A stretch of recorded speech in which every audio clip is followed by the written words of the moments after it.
আমরা কিন্তু আজকে লাল কার্ড প্রদর্শনের পরে এখন কিন্তু আমরা এইখানে ধানের চারা রোপণ করে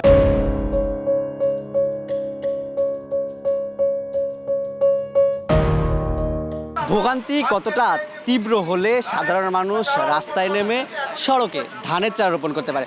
অর্থাৎ খুলনা নগরীর অন্যতম প্রবেশদ্বার শিপইয়ার্ড সড়ক যে বছরের পর বছরে তীব্র ভোগান্তি, দুর্ভোগ, যন্ত্রণার কারণ হয়ে দাঁড়িয়ে রয়েছে নগরবাসীর এবং সড়ক ব্যবহারকারীদের, তার প্রতিবাদ হিসেবে কিন্তু আজকে খুলনা যে নিরাপদ সড়ক চাই মহানগর শাখা সহ বিভিন্ন সংগঠন এবং রাজনৈতিক দলের নেতাকর্মীরা, নাগরিক নেতারা, স্থানীয় বাসিন্দারা তারা আসলে প্রতীকী ধানের চারা রোপণ করছেন। এর আগে তারা কেডিএকে যে খুলনা উন্নয়ন কর্তৃপক্ষ তাদের দীর্ঘ সময় আসলে এই কাজটি শেষ না হওয়ার কারণে তারা কিন্তু এই জায়গাটিতে লাল কার্ড প্রদর্শন করেছেন। সংশ্লিষ্ট সংস্থাগুলো রয়েছে তাদেরকে ছোট কোনো যানবাহন চলাচল করতে পারে না। একটা বাচ্চা যখন স্কুলে যায় তার সাইকেল থেকে, রিক্সা থেকে তার বাচ্চা ছিটকে পড়ে যায়। এতটাই গর্ত, এতটাই অবস্থা সাগরের মতন, নদীর মতন হয়ে আছে যে গর্ত পড়ে গেলে উঠে আর সেই পোশাক পরিধান করে আবার যাইয়ে যে অবস্থা, তাতে আর তার পরবর্তীতে স্কুল বা অফিস আদালতে যাওয়ার কোনো সময় থাকে না। আমাদের এখান থেকে স্কুল, কলেজ এবং হসপিটাল সব যাতায়াতটাই এটা। তো সেই জায়গা থেকে ছোটবেলা থেকেই দেখছি এই রাস্তার সংস্কার হবে, মানববন্ধন, অনেক কর্মসূচি, কিন্তু রাস্তার পরিবর্তন হয় না এবং আমাদের ভোগান্তিরও কোনো শেষ নাই।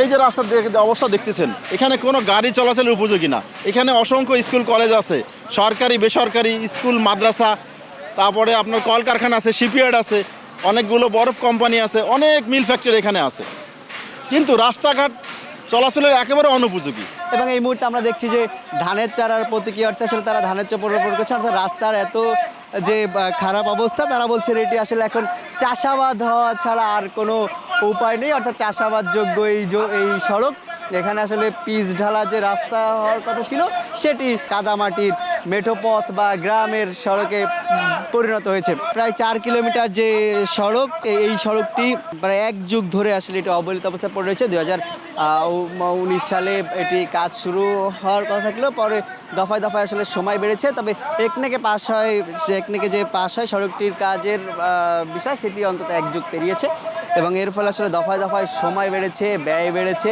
কয়েক গুণ ব্যয় বেড়ে এটি 289 কোটি টাকা এখন সর্বশেষ মূল্য ধরা হয়েছে। তারপরেও আসলে মাঝখানে ঠিকাদারি প্রতিষ্ঠান যিনি মাহবুব ব্রাদার ছিল, সে কিন্তু 70 কোটি টাকা তুলে নিয়ে কিছু অংশের কাজ করে চলে গেছে। দীর্ঘ 1 যুগ যাবৎ খুলনার যে শিপইয়ার্ড সড়কটি, খুলনার অন্যতম প্রধান প্রবেশদ্বার, এই সড়কটি কিন্তু নরক হিসাবে পরিণত হয়েছে। এটিকে কিন্তু আমরা নদীমাতৃক সড়ক বলি, কারণ জোয়ার ভাটা কিন্তু এই সড়কে হয়, কিন্তু কর্তৃপক্ষ কিন্তু এটা দেখে না। তারা এসির বাতাস নিচ্ছে কেডিএতে বসে, এবং আমরা এই কারণে আজকে রাজপথে নেমেছি। মাহবুব ব্রাদার্স নামে যে ডাকাত প্রতিষ্ঠানটি রয়েছে, তারা কিন্তু এখান থেকে টাকা পয়সা লুটপাট করে চলে গেছে। নানানভাবে চেষ্টা করেছি, কোনোভাবেই আমরা কর্তৃপক্ষের দৃষ্টি আকর্ষণ করতে পারি নাই।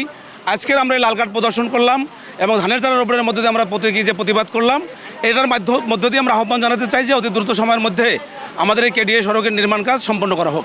দেখাতে চাই যে এই যে ধানের চারা, তারা আসলে এই ধানের চারাটি রোপণ করে তাদের যে প্রতিবাদ সেটি তারা জানিয়েছেন। আমরা দেখছি এখানে মনে হচ্ছে যে কৃষক তার জমিতে ধান চাষ করেছেন এবং ধান চাষের মাধ্যমে তিনি আসলে এখান থেকে শোলা ফলবে, অর্থাৎ এই ধান বড় হবে, বড় হয়ে সেটি সেখান থেকে ধান উৎপাদন হবে, সেই কথা তারা বলছেন। আসলে এটি প্রতীকী অর্থে এই বিক্ষোভ, তারা আসলে কতটা ক্ষুব্ধ হলে নগরবাসী, কতটা তিক্ততার মধ্যে থাকলে তারা এই ধরনের কর্মসূচি নিতে পারে। তো খুলনা যে শিপইয়ার্ড সড়ক এবং এই শিপইয়ার্ড সড়কে দীর্ঘদিনের ভোগান্তি থেকে মুক্তি পেতে নগরবাসীর যে উদ্যোগ এবং তাদের যে কার্যক্রম প্রয়োজন, তারা আরও কঠোর আন্দোলন করবে বলে আমাদেরকে জানিয়েছেন। তো খুলনার শিপইয়ার্ড সড়কের থেকে তাদের যে আজকে প্রতিবাদ কর্মসূচির খবর আমার কাছেই ছিল সর্বশেষ।